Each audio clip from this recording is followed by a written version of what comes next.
अयोध्या में आज पितृपक्ष की अमावस्या में अपने पितरों को तर्पण देने उनका विसर्जन के लिए सरयू घाट किनारे लोग पितृ तर्पण पिंडदान कर विसर्जन कर रहे हैं।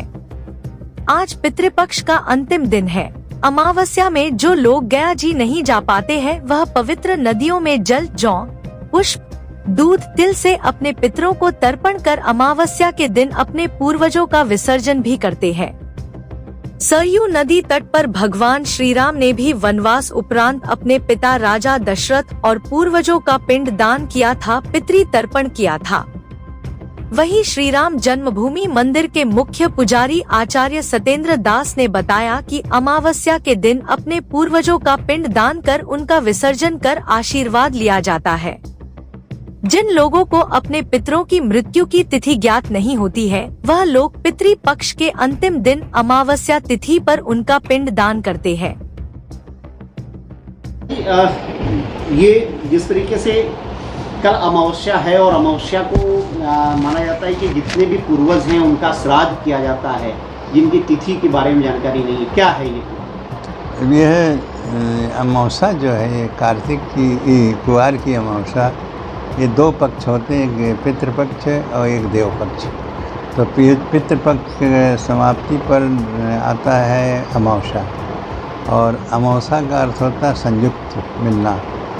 इसलिए ये लोग अमावस्या के दिन जो श्राद्ध करते हैं वो इसी उद्देश्य करते हैं कि हमारे ज्ञात अज्ञात बहुत से ऐसे पड़े जो छूट गए हैं, जिनको हमने पिंडदान नहीं किया, जिनके नाम नहीं जान पाए, जिनके निधन के संबंध में कोई तिथि नहीं मालूम है, तो एक ये इसको पितृ विसर्जन के रूप में अमावस्या को माना जाता है।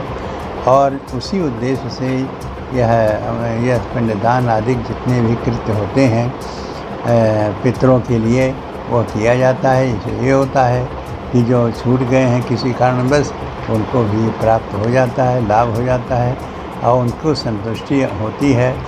यहाँ ऐसे हैं कि जो जिनकी गति नहीं हुई, जो स्वर्ग नहीं हुए, जो आत्माएं भटकती रहती हैं, उन आत्माओं को उस दिन निश्चित है अपने परिवार में आती हैं और उनको जो पिंडदान के रूप में दिया जाता है वह बहुत ही संतुष्ट हो जाते हैं। वो और संतुष्ट के साथ साल भर तक वह सारे चिंता से मुक्त रहते हैं। और जब गति उनकी होनी होती है, मुक्ति होनी होती है, तो वो मुक्ति हो जाती है। लेकिन इस मुक्ति के बीच में ऐसा है कि आत्मा जो भटकती है उसके संतुष्टि के लिए श्राद्ध किया जाता है, जो अमावस्या के दिन किया जाता है। इसीलिए ये बड़ी महत्वपूर्ण की तिथि है और इसे सभी परिवारों को उनको इस रूप से पिंडदान श्राद्ध करना चाहिए। महाराज जी, जिन लोगों के पास पैसे नहीं हैं, बहुत व्यापक तरीके से लोग नहीं कर सकते हैं पिंडदान, तो ऐसे में सबसे सरल विधि क्या हो सकती है? सबसे सरल विधि यही है कि हम जल में तिल छोड़ करके, और कुछ नहीं है कि हम पिंडदान किसी अन्य के नहीं कर सकते, किसी ऐसे पवित्र वस्तुओं को नहीं कर सकते, तो केवल उसी जल में और यह काला तिल छोड़ के और उसके बाद तर्पण किया जाए।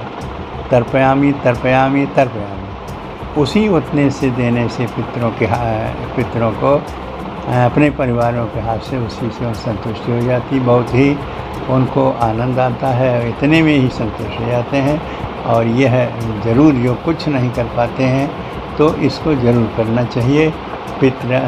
तर्पयामी तर्पयामी वही करके और उसको इस रूप में उनसे क्षमा याचना कर लेना चाहिए कि प्रभु हमारे पितृगण जहाँ जैसे जिस रूप में हो वो इसको ग्रहण करें, और इसी रूप में हम इससे अधिक जो होना चाहिए वो नहीं कर पाते, इसी प्रकार क्षमा याचना कर लेते हैं।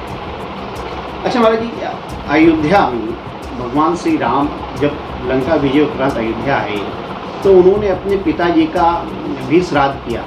तो सरयू नदी के किनारे और भरतकुंड का ये दो जगह का उल्लेख है, क्या है ये? देखिए, भगवान राम का वनवास हुआ और उसी बीच में रावण के वध के बीच में स्वयं दशरथ जो वहाँ प्रकट हुए, और प्रकट होने के बाद में वो उनको आशीर्वाद दिया, क्योंकि उनके हृदय में देवत्व राम में नहीं था, उनके पुत्रत्व था, हमारे पुत्र हैं। तो पुत्र भावना के कारण से उनकी मुक्ति ही नहीं हुई।